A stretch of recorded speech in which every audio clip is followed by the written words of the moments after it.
Bienvenidos al día 2 del segundo Simposio Virtual Iberoamericano Día Mundial del Alzheimer. Como primer ponente tenemos a la doctora Lisette Duque Peñailillo desde Ecuador, presentando la dieta mediterránea y su efecto protector en las enfermedades neurodegenerativas. Buenos días, soy la doctora Lisette Duque, neuróloga de Neuromedicenter en Quito, Ecuador. Antes que nada, quiero agradecer al comité organizador de este segundo Congreso Virtual Iberoamericano de Alzheimer por invitarme a participar. En este año lo haré con un tema de mucha relevancia que está básicamente encaminado a la prevención del Alzheimer.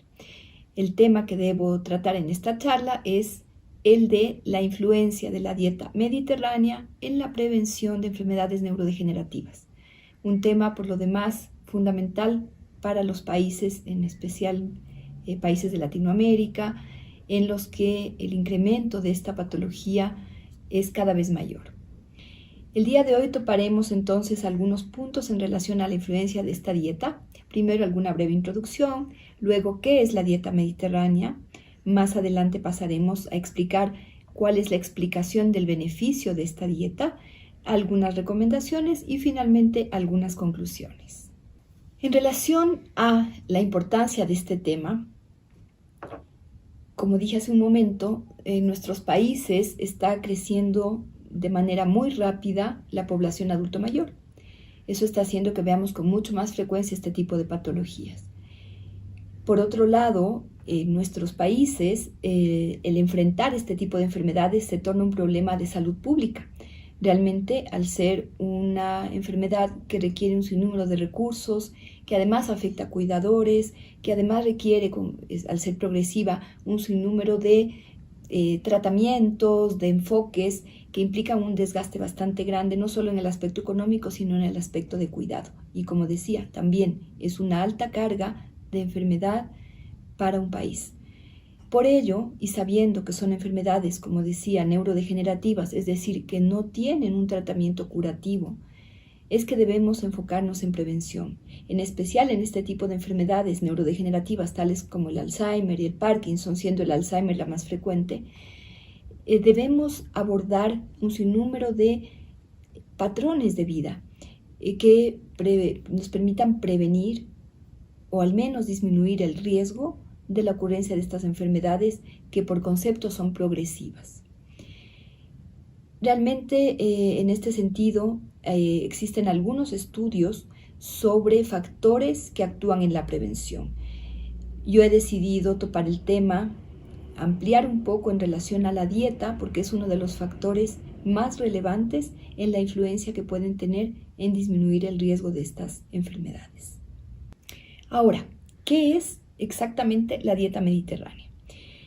La dieta mediterránea se refiere a ciertos hábitos de alimentación, toman su nombre obviamente de los países que están cerca del Mediterráneo, pero que tienen realmente características muy especiales en su alimentación. La dieta mediterránea tiene ciertos componentes bastante positivos en su efecto a nivel del sistema nervioso, pero que no significa que no puedan ser replicados o adaptados a diferentes poblaciones, a diferentes países. Básicamente entonces la dieta mediterránea, ¿qué incluye? Incluye mucha fruta, vegetales, grasas monoinsaturadas, carnes blancas, aceite de oliva, frutos secos, etc. Y por otro lado también nos restringe otro tipo de sustancias, que no es que debamos estrictamente eliminarlas de raíz, pero sí consumirlas mucho menos, tales como otro tipo de grasas, no las monoinsaturadas, carnes rojas, alcohol, que deberían consumirse con una frecuencia bastante menor. Podemos ver en la gráfica que realmente en la dieta mediterránea se sugieren cierto tipo de porciones, no es estrictamente así, pero se sugiere, ¿no es cierto?, que haya un consumo diario de varias porciones de frutas, de vegetales variados. Esta es por eso la llamada dieta de colores, que eso es en el fondo la idea, ¿no es cierto?, que podamos combinar diferentes componentes y que tengamos, como yo decía, al mínimo 2 porciones, ojalá 3, de vegetales y de frutas diario. También se recomienda el consumo de aceite de oliva, más o menos unas 4 a 6 porciones, cada porción es una cucharada sopera de aceite de oliva a diario para preparar los alimentos. Respecto, por ejemplo, a lácteos, también se sugiere una cantidad de 1 taza de leche al día aproximadamente, o equivalente más o menos a 2 tazas de yogur o a unas 3 o 4 rebanadas de queso para cubrir el área de lácteos. En relación a carbohidratos, que también están permitidos, un ejemplo es, por ejemplo, valga la redundancia, el consumo de fideos de pasta, que pueden ser unas 4 porciones semanales, mezclando otros carbohidratos, estoy refiriendo a otros cereales también, que se pueden ir combinando. Lo fundamental es que, como decía al inicio, evitemos carnes rojas, alcohol, otro tipo de grasas que por su metabolismo no son realmente muy favorecedoras, y en cambio demos prioridad a los tipos de alimentos que les he ido indicando en esta lista. Ahora, ¿cómo se explica este efecto beneficioso de la dieta mediterránea? ¿Cuáles son los factores que influyen en que esta dieta actúe como un neuroprotector? Hay muchas explicaciones. La primera y como más obvia sería la que se refiere a que esta dieta permite controlar el sobrepeso, la obesidad. La obesidad es un factor importante de riesgo para deterioro cognitivo. En especial nos referimos a la obesidad de la vida media, a la obesidad abdominal, que tiene un alto riesgo para las personas de este compromiso, como decía, cognitivo.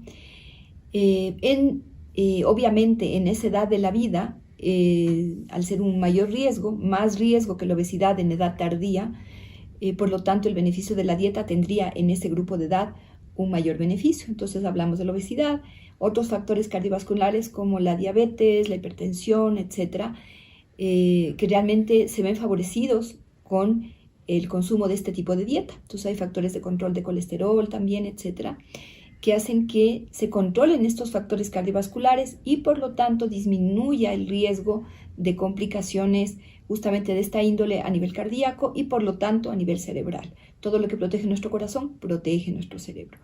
Y de ese modo evitamos, por ejemplo, la ocurrencia de infartos cerebrales, otras lesiones vasculares, que además provocan un riesgo mayor de otro tipo de compromiso cognitivo, tal como es la demencia vascular. Entonces, en primer caso sería el control de factores de riesgo cardiovascular. Otro factor es la presencia de polifenoles en este tipo de dieta. Estos polifenoles están en diferentes sustancias, por ejemplo, en el vino tinto, en el aceite de oliva, y estos polifenoles lo que hacen es provocar un efecto similar al beneficio que ejerce la dieta hipocalórica. Entonces, realmente tiene un efecto bastante importante en conjunto con los otros beneficios que iba nombrando. Por otro lado, también se describe que en este tipo de dietas existe el consumo de antioxidantes, ¿no es cierto? Tiene un efecto también antiinflamatorio algunas de estas sustancias, lo cual también favorece el control de ciertos factores de la cascada fisiopatológica del compromiso cognitivo, en la que sabemos que hay factores oxidativos y factores inflamatorios que son controlados también mediante esta dieta. Ahora, ¿cómo medimos en el fondo el beneficio que puede tener esta dieta, ¿no es cierto?, en bajar el riesgo de deterioro cognitivo? Existen muchas formas de medirlo, con parámetros médicos, bioquímicos, de laboratorio, encuestas, escalas que nos dan una información de la adherencia que tiene el participante a esto, y lo medimos con parámetros objetivos tales como el PET, que es la tomografía por emisión de positrones, y la resonancia, por ejemplo. En el PET, en la resonancia por emisión de positrones, se ha visto a lo largo de los estudios que justamente es lo que se mide con este examen, el amiloide, la cantidad de proteína amiloide que se acumula es mucho menor. Eso tendría que ver básicamente además con un efecto protector de la vitamina C presente en muchos de estos alimentos, y también con la existencia en este tipo de dieta de flavonoides que tendrían un efecto bioquímico sobre el amiloide. Por lo tanto, eso explica que se acumule menos, y lo podíamos ver en este tipo de exámenes que con una cierta sustancia que se administra, nos muestra cómo se acumula el amiloide y esa acumulación es menor. El otro tipo de estudio es la resonancia de cerebro, que ahí se ha podido determinar también a lo largo de los estudios que se mantiene un mayor grosor de ciertas estructuras cerebrales fundamentales en el proceso cognitivo, tales como la corteza cerebral, en especial la frontal, el cíngulo, la amígdala, el hipocampo, etcétera, que tienen una estructura bastante más fortalecida, podríamos decir, versus personas que no mantienen a lo largo del tiempo este tipo de suplementación nutricional. En relación al resultado que va teniendo a lo largo de los estudios esta intervención dietética, se ha podido demostrar que realmente disminuye significativamente el riesgo de deterioro cognitivo. Tan es así que se comparan grupos en los que hay una alta adherencia a esta dieta, ¿no es cierto?, que lo medíamos, como yo decía, con encuestas, evaluaciones diversas. Los que tienen una alta adherencia a esta dieta versus los que tienen una adherencia muy baja o no se adhieren, se puede ver que en los que sí mantienen esta indicación, se ha logrado disminuir el riesgo de deterioro cognitivo en un promedio de un 33%, lo cual es importantísimo, es una disminución de riesgo de manera significativa. Y además se ha encontrado evidencia de no solo disminuir el riesgo de deterioro cognitivo, sino de disminuir la probabilidad de pasar de deterioro cognitivo leve a Alzheimer. Ambos factores sumamente relevantes. Por otro lado, hay estudios que se basan también en consideraciones dietéticas, a veces haciendo alguna pequeña variación de esta dieta mediterránea, pero sumamente similar en componentes y en efecto fisiopatológico. Y dentro de eso está el estudio del Lipid Diet, que empezó en 1999, encabezado por la doctora Mia Kivipelto, quien es una líder en intervenciones no farmacológicas en prevención de demencia. Y este estudio demostró un excelente beneficio también de esta dieta, justamente en parámetros como los que hablábamos, en las evaluaciones cognitivas, en factores anatómicos tales como resonancia, etc. Así que hay un montón de elementos que nos apoyan en ese sentido. Eso generó, este estudio del Lipid Diet fue el pie para otros estudios de intervención con hábitos de vida en prevención de demencia, no solo nutricionales, ¿no es cierto? Ella fue la promotora de iniciar estudios que ya no solamente se basan en nutrición, sino en otras medidas preventivas de hábitos de vida, ejercicio, estimulación cognitiva. Con todos los elementos que la nutrición dio de disminuir el riesgo, se están potenciando estudios con otras intervenciones que van muy bien acompañando a esta dieta y que dieron origen a los estudios Fingers, que realmente se basan en la parte nutricional en muchos aspectos de la dieta mediterránea y que han demostrado ya mucho más en la actualidad un beneficio significativo en la prevención de deterioro cognitivo. Ahora, como conclusiones, ¿qué podríamos decir? Primero, que no hay duda del beneficio de la dieta mediterránea y de los otros factores en hábitos de vida en la prevención de deterioro cognitivo. Sin embargo, se requiere ir expandiendo esta evidencia en diferentes poblaciones, en un mayor número de participantes, ¿no es cierto? Y sobre todo en países como los nuestros, que son países con una cultura muy diferente, con costumbres alimenticias diferentes, con situaciones socioeconómicas a veces no tan buenas, pero es importante ir expandiendo esta educación en hábitos de la salud, en especial en dieta, como hemos dicho, a temprana edad. Mientras más temprano va a ser mucho más fácil adaptarse a esta dieta, ojalá no más allá de la vida adulto joven. Y bueno, tardíamente también tiene su beneficio, pero mientras más pronto mejor.